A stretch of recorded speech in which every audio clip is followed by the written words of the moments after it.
सभी विद्यार्थियों को मेरा नमस्कार। सीजीबीएसई अर्थात छत्तीसगढ़ बोर्ड कक्षा 10वीं विषय गणित अध्याय 11 ज्यामितीय आकृतियों में समरूपता, जिसके अंतर्गत प्रश्नावली 11.2 के आज के हम इस वीडियो में बेसिक कॉन्सेप्ट के साथ संपूर्ण हल करने जा रहे हैं। जिसमें आज इस वीडियो में अति महत्वपूर्ण दो प्रमेय अर्थात थ्योरम को हम लोग निर्मित करेंगे, जो कि परीक्षा के दृष्टिकोण से अति महत्वपूर्ण है। चलिए, सभी विद्यार्थियों का मैं अपने इस प्यारे से यूट्यूब चैनल में हार्दिक अभिनंदन एवं स्वागत करता हूं, जिसका नाम है पीके मैथ्स एजुकेशन।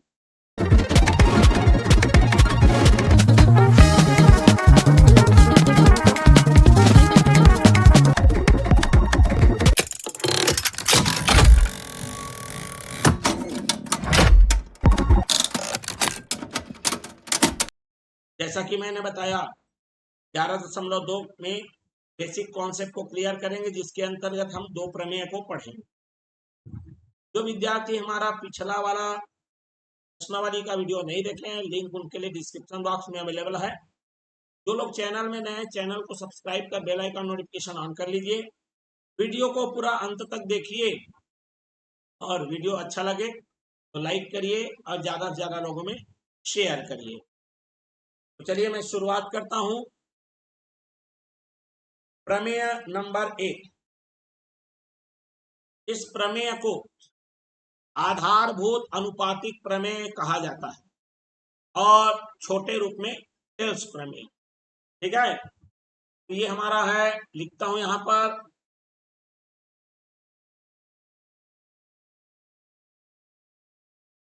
आधारभूत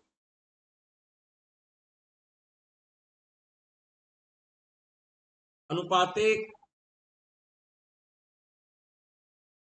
प्रमेय, या इसी को टेल्स प्रमेय के नाम से भी जाना जाता है। क्लियर हो गया? इसके अंतर्गत हमारा ये जो कोई भी प्रमेय रहे, ये विभिन्न चरणों में लिखा जाता है। तो सबसे पहले वो मैं चरण बता देता हूं, है ना, वो चरण को बता देता हूं कि इसके बाद क्या लिखना है। तो सर्वप्रथम आपका लिखा जाएगा कथन।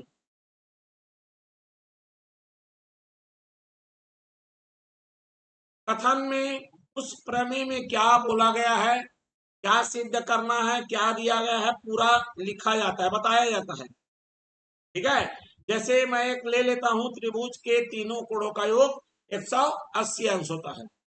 ये होता है, हमें मालूम है, लेकिन इसको अब सिद्ध करना है तो हम क्या करेंगे, इस कथन को दोहराएंगे। क्लियर हो गया? जो भी आपको करना है वो पूरा का पूरा दोहराया होगा। दूसरा है चित्र या आकृति। अगर आकृति बन रही है तो आप इसे राइट साइड में बनाने की कोशिश करिए, या जरूरत के हिसाब से मध्य में भी बना सकते। क्लियर हो गया? उसके बाद हमारा तीसरा स्टेप होता है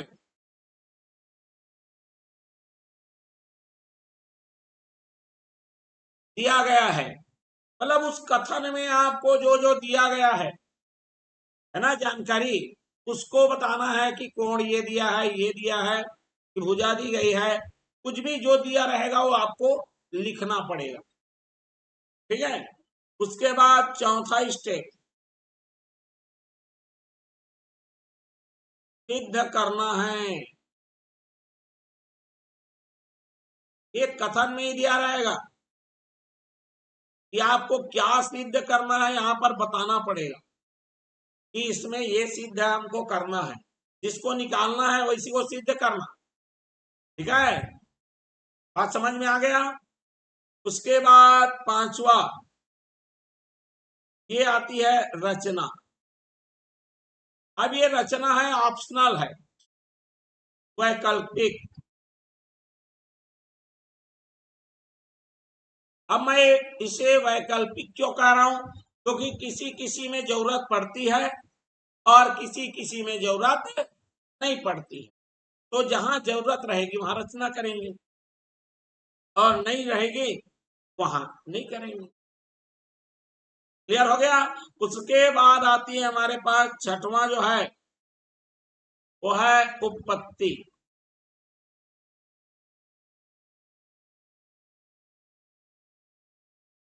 क्लियर है, मतलब उसको किस तरीके से हम सिद्ध करेंगे, पूरा फिर लंबा चौड़ा प्रोसेस चलता है। दिया गया है वो लेके हम क्या लाना है, यहां तक पूरा प्रोसेस को बताते हैं। ये हमारी होती है उत्पत्ति। क्लियर हो गया बात। तो इसी प्रकार ये 6 स्टेप में, यदि रचना ना हो तो 5 स्टेप में आपका ये पूरा होगा। ठीक, क्लियर हो गया बात। चलिए, तो मैं ये प्रमेय को, है ना, इसी क्रम में लेते हुए मैं यहाँ पर सिद्ध करूंगा। ठीक है, चलिए मैं बढ़ता हूं प्रश्न प्रमेय के लिए। ये देखिए हमारे पास आ गया है, इसमें लिखा है प्रमेय, मतलब यही कथन है, मैं अलग से नहीं लिखूंगा। ठीक है, आप लिखने समय ये प्रश्न में दिया रहेगा तो उस प्रश्न को उतारना है, वही कथन। ठीक, और अगर बोल देगा आधारभूत अनुपातिक प्रमेय या थेओस प्रमेय सिद्ध कीजिए, तो ये कथन को आपको याद करके रखना पड़ेगा, कथन आपको याद होना चाहिए। ठीक है, चलिए अब यहां मैं चित्र पहले से बना लिया हूं क्योंकि फिर डिस्टरबेंस होता है। अब इसमें लिखा है यदि किसी त्रिभुज में, त्रिभुज की एक भुजा के समांतर बाकी दो भुजाओं को भिन्न भिन्न बिंदुओं पर प्रतिच्छेद करती हुई यदि एक रेखा खींची जाए तो यह रेखा उन दोनों भुजाओं को एक ही अनुपात में विभाजित करती है। ये हमारा नियम है। अब इसी नियम, ये तो है, उसको सिद्ध करके बताना है कि सच में ऐसा है। क्लियर है, जिसके लिए मैंने इधर चित्र बना दिया है। अब मैं चित्र के हिसाब से एक कथन क्या कहना चाह रहा हूं उसको बताता हूं। मान लेते हैं मेरे पास ए, बी और सी ये एक त्रिभुज है, और मेरा कोई भी एक भुजा बीसी, इसके समांतर में कोई रेखा ले लेता हूं जिसका नाम है एल। ठीक, अब ये दो भुजाओं को, शेष भुजाओं को अलग अलग पर काटती है। मान लो कटान बिंदु डी और एक कटान बिंदु क्या है, ई है। तो ये भुजा अब दो भाग में बढ़ गए, मैं नहीं बोल रहा हूं बराबर भाग में, ये दो भागों में, दो टुकड़े में बढ़ गया। तो इनका अनुपात, मतलब ए से डी जो टुकड़ा और डी से बी जो दो टुकड़े बने हैं, है ना, इन टुकड़ों का जो अनुपात होगा, इधर ए से ई जो पहला टुकड़ा हुआ है और ई से सी दूसरा टुकड़ा हुआ है, इनका अनुपात और इनका अनुपात बराबर है। ये हमको सिद्ध करना है। तो प्रमेय का जो कथन है वो चित्र के माध्यम से समझ में आ गया होगा, बिल्कुल। ठीक है, चलिए अब ये बीच में डॉट डॉट क्या है, ये डॉट डॉट है वही रचना है जिसको मैं इस स्टेप में लिखूंगा, क्योंकि ये बिना रचना के नहीं बनेगा। ठीक, मतलब ये आपका 6 स्टेप में सॉल्व होगा। चलिए यहां पर हमारा है, सबसे पहला स्टेप है कथन, जिसमें आप लिखेंगे इसको, आपको लिखना है, मैं नहीं लिख रहा हूं। ठीक है, चलिए क्योंकि लिखा लिखाया है। दूसरा स्टेप क्या बताऊं मैं, चित्र। ये चित्र हमारा हो गया, इधर डायग्राम बन गया। ठीक, तीसरा स्टेप क्या बताया हूं मैं, कथन चित्र, फिर दिया गया है। चलिए मैं लिखता हूं, यहां पर दिया गया है, हमको क्या क्या दिया गया है, बताया गया है कि एबीसी एक त्रिभुज है। ठीक है, त्रिभुज एबीसी में, क्लियर हो गया बात, मेरा एल एक समांतर है, ये हमको दिया गया है ना भाई, एल अर्थात डी समांतर है किसके, बी सी के, ये हमको दे दिया गया है। ठीक है, बात समझ में आ गया, बिल्कुल ये दिया गया है। तो इसीलिए मैंने दिया गया, मैं लिख लिया त्रिभुज एबीसी में एल समांतर है डी समांतर है किसके, बीसी के। क्लियर हो गया बात। चलिए क्या सिद्ध करना है भैया, सिद्ध करना है, क्या सिद्ध करना है, ये जो कटान बिंदु है दो भुजाओं के, वहां से ये जो दो टुकड़े मिल रहे हैं ना, ए से डी है ना, ए से कहां तक, डी का अनुपात किसके साथ, डी का बी के साथ, और उधर जो दो टुकड़े हुए हैं ए से ई और ई से सी, ये जो अनुपात है यही बराबर है। यही हमको बताना है, सिद्ध करना है, होता तो है लेकिन उसको सिद्ध करके लाना है पूरा। ठीक, अब सिद्ध करना के बाद दिया गया हो गया, सिद्ध करना हो गया, चित्र हो गया, अब हमारे पास रचना आएगी। ठीक है, अगला स्टेप हमारा है रचना, क्योंकि तो इस प्रमेय में हमको जरूरत पड़ेगी। तो रचना, ये डॉट है ना, ये पहले से मिला नहीं है, इसको बाद में मिलाना है आपको। ठीक है, तो चलिए मैं यहां लिखूंगा डी से सी को एवं बी से ई को मिलाया। ठीक है, अब ये देखो ऊपर में जो डॉट डॉट है वो क्या है, यहां पर ई के बाद क्या आएगा, एफ, और एफ के बाद क्या आएगा मेरा, जी। तो ये भी रचना है। ठीक है, एक रचना ये हो गई, एक रचना ये है कि डी एफ लंब डाला गया, लंब मतलब यहां 90 अंश, यहां पर एसी पर, एवं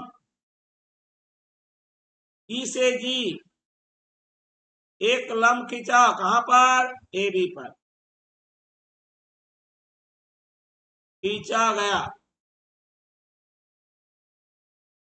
ये हो गई हमारी रचना, इन दोनों रचना की हमको जरूरत थी। क्लियर हो गया बात। अब रचना के बाद हम आ जाते हैं उपपत्ति में।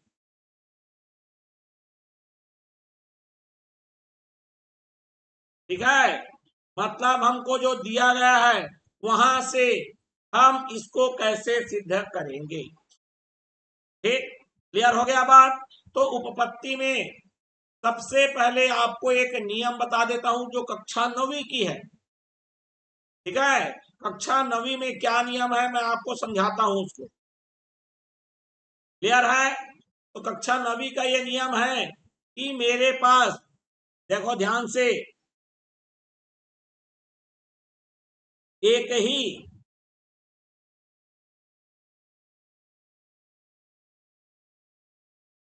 ठीक है, एक ही आधार से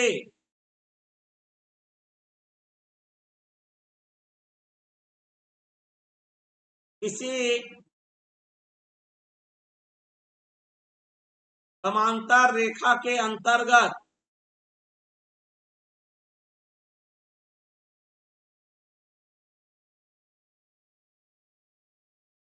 खींचे गए सभी त्रिभुजों का क्षेत्रफल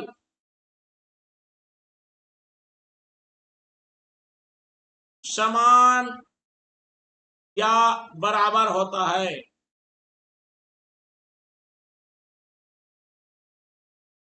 अब मैं इसका स्पष्ट करना चाहूंगा इस चीज को, ताकि आपको अच्छे से समझ में आए।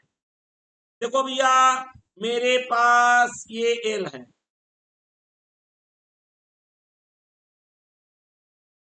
दिख रहा है आपको एल, ये दिखा है एल, इसमें दो बिंदु हैं डी ई। क्लियर हो गया, और इधर आपको दिख रहा होगा बी सी, दिख रहा है बी सी, बिल्कुल। अब ये जो डी और ई आधार है दोनों समांतर हैं। ठीक है, मेरा डी ई या फिर एल समांतर है किसके, बी सी के। तो एक ही आधार से, मतलब मेरे पास आधार है DE और उसी से मैंने एक क्या बनाया, त्रिभुज बनाया यहाँ पर, इसको आधार मानकर DE को, ठीक है। और उसी DE से इस समांतर रेखा के अंतर्गत एक और त्रिभुज बना रहा हूं जिसका नाम है DEC। तो ये जो दो त्रिभुज बने ना भैया, इन त्रिभुजों का क्षेत्रफल बराबर होगा। तो यहां मैं लिख देता हूं क्षेत्रफल इसका, त्रिभुज DE से एक बार B बन रहा है, तो DEB बराबर है क्षेत्रफल कौन सा त्रिभुज, त्रिभुज DEC, ये दोनों का क्षेत्रफल बराबर होगा। अब इसका आगे काम आएगा, कैसे काम आएगा फिर मैं आपको बताता हूं, ठीक है। यही मुद्दा है, मेन मुद्दा, समझ रहे हैं बात को, और इसी से आपका काम चलेगा। क्लियर हो गया बात। चलिए, तो मैं यहाँ पर उसी को यहाँ पर ले लिया हूं, इसका नाम बोला था ABC, ये मेरा L, ये D, E, ये A और ये G। अभी आपको चार चित्र दिख रहे होंगे, बिल्कुल, और यही चार चित्रों से आपका क्या होगा, प्रमेय सिद्ध होगा। बस इसी चार चित्र को आपको याद रखना है। कैसे याद रखना है और इसका क्या उपयोग है, ये मैं आपको अभी समझा देता हूं। क्लियर हो गया बात। चलिए, कैसे उपयोग करना है, देखो भैया, यहाँ पर आपको दो त्रिभुज दिख रहा है, इसका नाम क्या होना चाहिए, इस चित्र को देखो, और इसका नाम क्या होना चाहिए, इसका नाम होना चाहिए A, D और E। इसका नाम क्या होना चाहिए, फोटोकॉपी दिख रहा है तो यार, तो A, D और E, ये जो डॉट डॉट है ये देखो, E से क्या हो गया है मेरा G, यहाँ पर लम्ब डला हुआ है, D से है A, ये मेरा लम्ब डला हुआ है। इसका नाम बताओ, इसका नाम होना चाहिए, देखो ये D, E और P, और इधर ये लम्ब डला हुआ है वो है मेरा G। इसका नाम क्या होना चाहिए, D, E और C, और इधर ये लम्ब डला है, इसका नाम क्या होना चाहिए, F। क्लियर हो गया बात, बिल्कुल। अब देखो, ये ADE है और ये भी ADE है, तो हम लोग यहां लिख सकते हैं, क्या लिख सकते हैं, कि ADE का क्षेत्रफल, ठीक। चलिए यहां पर लिखता हूं मैं, त्रिभुज ADE का क्षेत्रफल बराबर, क्षेत्रफल कैसे निकलता है, आधा गुणित आधार, आधार वही होता है जिसपे लंब डला होता है, तो AD गुणित, ठीक है, गुणित, ध्यान से देखो, अब लंब कौन हो गया, जो ये लंब डला है, ऊंचाई है ना, DE, बात समझ में आ गया।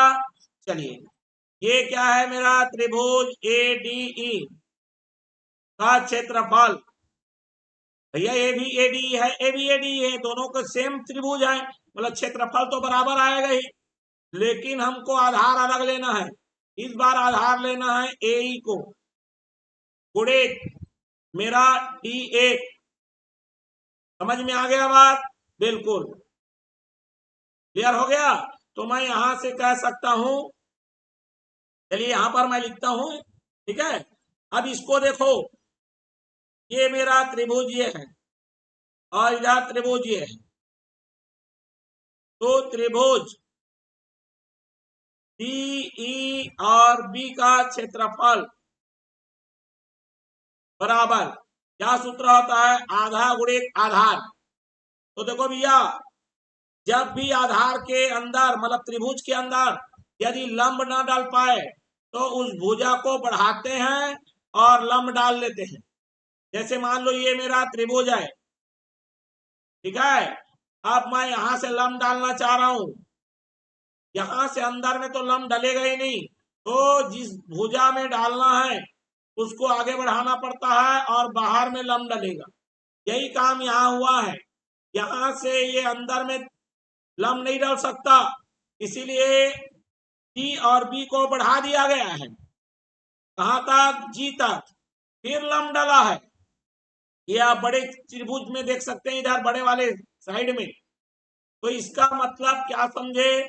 जब भी हमारे पास त्रिभुज में लंब अगर नहीं डलता है तो जिस भुजा पर लंब डालना है उसको हम क्या करते हैं? आगे बढ़ा लेते हैं, और जिस भुजा को आप बढ़ाओगे वही आधार हो गया। तो इसका मतलब मेरा डीबी आधार हो गया, और ये जो आपने लंब डाला ये हमारा लंब हो गया। क्लियर हो गया? यहां पर आप क्या लिखेंगे? त्रिभुज डीईसी का क्षेत्रफल। इसी प्रकार यहां पर किसको बढ़ाया गया है? ईसी को। कहां तक? एफ तक।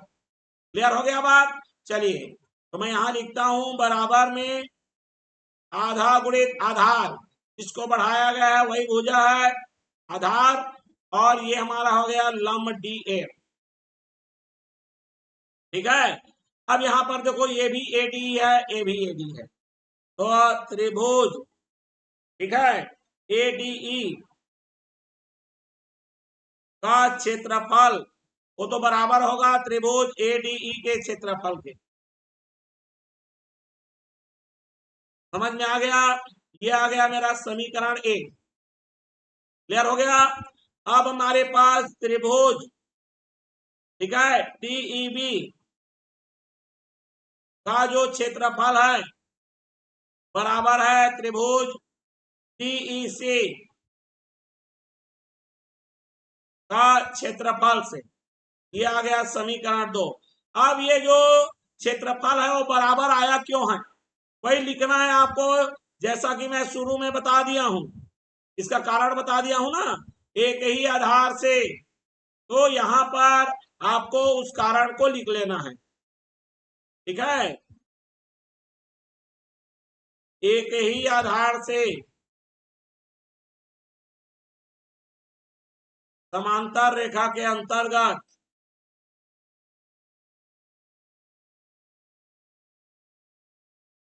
ठीक है खींचा गया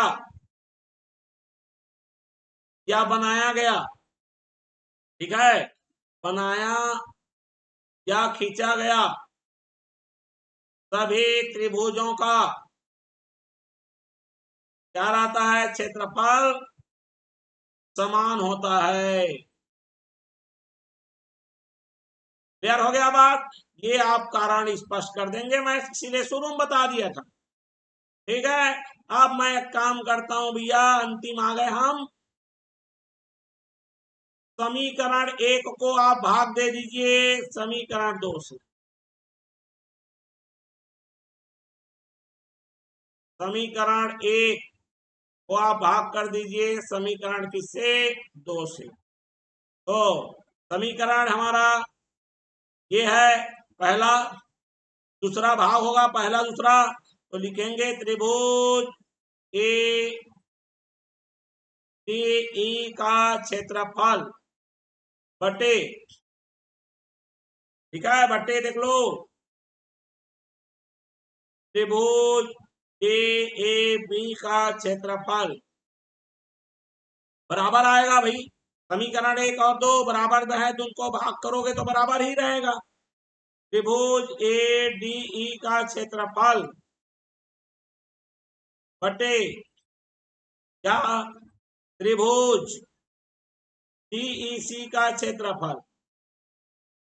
चलिए मान को रखिए, ये मान, ये वाला मान, ये मान और ये मान को, तो क्या आ जाएगा मेरे पास? 1/2 गुणित एडी गुणित डीई बटे 1/2 गुणित, ठीक है, 1/2 गुणित क्या है मेरा? डीबी गुणित जीई। बराबर इधर 1/2 गुणित क्या है ए गुणित डीएफ बटे में 1/2 गुणित क्या इधर देख लो ईसी गुणित डीएफ डीएफ से डीएफ कैंसल, आधा से आधा कैंसल, जी से जी कैंसल, आधा से आधा कैंसल, और क्या बच गया आपका? आपका बच गया यहाँ पर एडी और बटे में आ गया मेरा डीबी बराबर इधर आ गया आपका एई और इधर बटे में आ गया मेरा ईसी सिद्ध हुआ। हो गया सिद्ध। इस प्रकार से देख लो, ठीक है। इस प्रकार से आपका जो प्रमेय है वो क्या हो गया? सिद्ध हो गया। आप स्टेप बढ़िया लिख सकते हैं, मैं अलग अलग चित्रों के माध्यम से बता दिया हूं। अब चलिए इसी में कुछ अन्य जो और आपको देखना है और जानना है, ठीक है। क्लियर हो गया बात? इसी में और क्या क्या कुछ निष्कर्ष है, नए निष्कर्ष निकल सकते हैं, ये तो हो गया, ठीक है। और इसी के आधार पर हम कुछ अन्य और भी रिजल्ट निकाल सकते हैं। वो रिजल्ट क्या है मैं यहां बता देता हूं। चलिए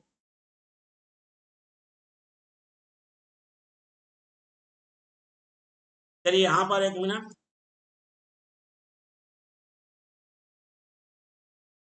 ठीक है। चलिए ये देखो, एक मिनट बता देता हूँ फटाक से। चलिए इसको देखो, हमारा क्या क्या था, मेरे को जिसकी जरूरत है केवल उतना ही लिखूंगा मैं, ठीक। चलिए ये मेरा ए बी सी एल सबको लिख देते हैं। ए ये मेरा ए और ये मेरा जी। तो भैया जैसे ये छोटा दो भाग हुआ, ये छोटा ये छोटा। आप इस छोटे को, मतलब मेरे पास आया था एडी बटे डीबी बराबर क्या आ चुका है? ए ई बटा ई सी आ गया है। अगर मैं दोनों पक्षों में एक जोड़ देता हूं, ए डी बटा डीबी दोनों पक्षों में एक जोड़ देता हूं, तो दोनों का लघुत्तम आ जाएगा, वो हो जाएगा डीबी, ये तिर्यक गुणा होगा और ये आ जाएगा एडी धन डीबी बराबर इन दोनों का लघुत्तम बताइए, ईसी, ये इधर आएगा ए ई प्लस ए सी। अब देखो ये एडी को डीबी के साथ प्लस करोगे पूरा लंबा आएगा, ए बी बटे डीबी। अब इधर ए को ईसी से जोड़ोगे तो पूरा लंबा आएगा और ये आएगा मेरा ए सी बटे ईसी। तो इसका मतलब ये पूरे का इस छोटे टुकड़े के साथ बटा और इधर के पूरे का उसी नीचे वाले टुकड़े के साथ बटा, ये दोनों भी क्या रहेगा? बराबर रहेगा। और इसी प्रकार यदि इसको व्युत्क्रम ले लें, उल्टा कर लें, डीबी बटे एडी बराबर ईसी बटा एई कर ले और इसमें फिर एक जोड़ दे, वैसे ही एक यदि जोड़ देते हैं दोनों में, डीबी बटा एडी और एक धन ईसी बटा एई। यहां पर हमारा इस बार लघुत्तम आएगा, एडी रहेगा और ये आ जाएगा एडी प्लस डीबी, ठीक है। क्लियर हो गया। और उसी प्रकार यहां पर मेरा क्या आ जाएगा? ए आ जाएगा और क्या हो जाएगा? ए ई प्लस ई सी, और ये बन जाएगा हमारा ए बी बटे ए डी और ए सी बटा ए ई। मतलब आप छोटे का बड़े के साथ भी अनुपात ले सकते हैं, इसको चाहो तो उल्टा लिख सकते हो, डीबी बटा ए बी, ये छोटे का बड़े के साथ, इधर ऊपर वाले छोटे का पूरे बड़े के साथ भी जो अनुपात रहेगा ये बराबर होता है। उसी प्रकार मेरा जो नीचे का छोटा है उसका बड़े के साथ अनुपात, इधर नीचे का जो छोटा है उसका पूरे बड़े के साथ अनुपात। समझ में आ गया? ये अनुपात भी उसके साथ साथ क्या होता है? बराबर होता है। एक एक चीजों को मैंने क्लियर कर दिया।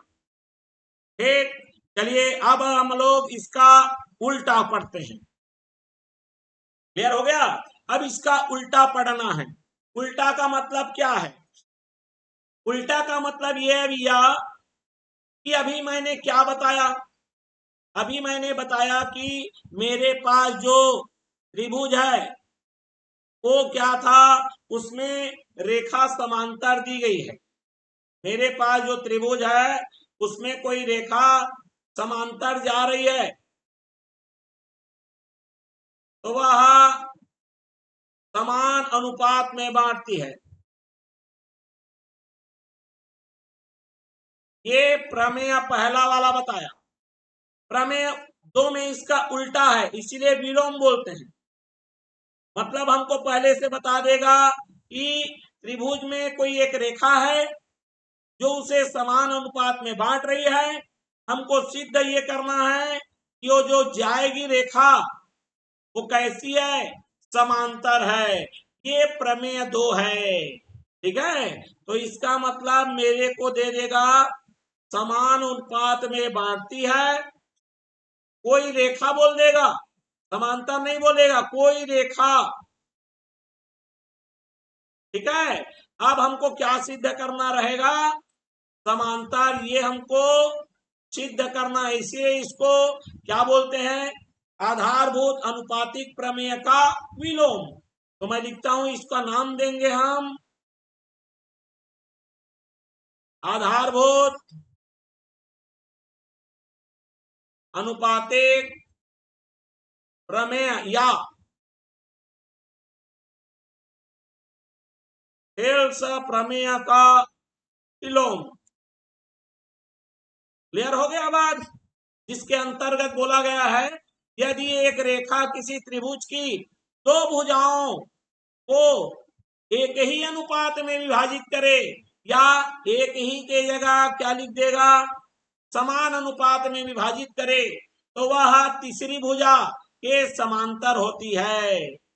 तो चलिए ए बी और सी, ठीक है, ये मेरी रेखा एल है जो इसको डी और ई पर क्या हो रही है, काट रही है। और कैसी काट रही है कि अनुपातिक में, मतलब अनुपात समान है, पहले से दे दिया गया है। तो चलिए पहला स्टेप जो है वो है कथन का। ठीक, तो सबसे पहले मैं सर्वप्रथम कथन लिख दूं, या मतलब कथन को आपको लिखना है पुनः। ठीक, चलिए उसके बाद दूसरा है दिया गया है।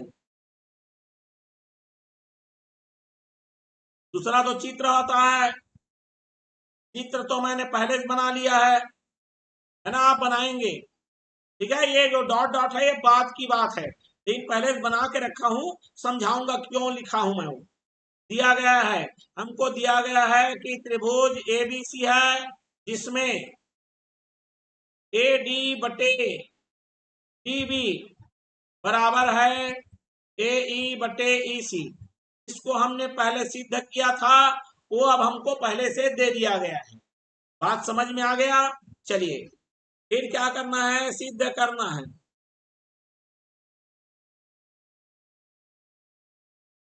तो सिद्ध हमको इस बार क्या करना है, जो दिया गया था उसी को सिद्ध करना है। एल समांतर है, डी समांतर है किसके, बीसी के। ये हमको क्या करना है भैया, सिद्ध करना है। इसके लिए हमको क्या करने की जरूरत पड़ेगी, रचना की। तो रचना में मैं मान लूंगा ये जो डॉट डॉट लगाया रचना है, एल डैश है, तो मैं एल डैश जो कि मेरा समांतर है मानूंगा, है ना, किसके, बीसी के। अब ये तो डी से जा ही रहा है, ठीक है, एल डैश समांतर, या फिर इसको लिखता हूं, ठीक है, यहां पर पूरा लिख देता हूं रचना में। ठीक है, एल डैश जो कि समांतर है बीसी के, डी से होकर ई डैश से गुजरता है। मतलब इधर डी से जा रहा है, लेकिन उधर है, ये तो समांतर है, तो एक बिंदु तो समान हो सकता है ना। ये डी अभी समांतर नहीं है, उसी को सिद्ध करना है। तो मैंने मान लिया एक कोई ऐसा रेखा ले लिया जो बी सी के समांतर लिया, एल डैश, जो कि कहां से गुजर रहा है, डी से गुजरता है, और ए सी को कहां पर कट कर रहा है, ई डैश पर। समझ में आ गया बात? चलिए, ये मेरा रचना हो गया। अब मेरा उपपत्ति,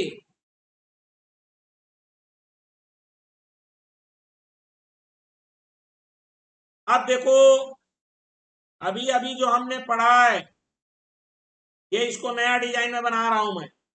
ए बी सी, ये जो मेरा एल डैश है इसको मैं समांतर लिया हूं, इधर डी और इधर ई डैश। भाई मैं लिया हूं ना समांतर, देख लो। तो मैं लिखूंगा त्रिभुज ए बी सी में, ठीक है, मेरा एल डैश जो कि समांतर है डी ई डैश के, समांतर है किसके, बी सी के। तो यहां पर लगाऊंगा थेल्स प्रमेय।